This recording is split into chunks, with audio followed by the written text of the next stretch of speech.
პირველ რიგში იმისთვის ვიბრძვით, რომ გამთლიანებული იყოს ჩვენი სამშობლო.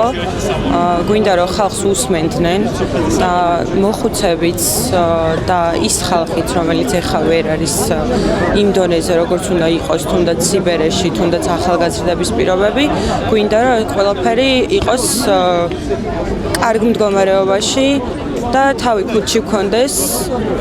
არც ომი გვინდა, არც ისეთი მომავალი გვინდა, რომ მხოლოდ ჯიბებზე დამოკიდებული ხალხის სურვილებს ვასრულებდეთ. გვინდა რომ ჩვენი ხმაც, ასე ვთქვათ, იყოს მოსმენადი და გვინდა უკეთესი მომავალი და აუცილებელია რომ რაღაცები შეიცვალოს. რო ვთქვათ, ჩვენ უბრალოდ გვინდა ღირსეული ცხოვრება, ღირსეული განათლება, ღირსეული სიბერე, ღირსეული ახალგაზრდობა.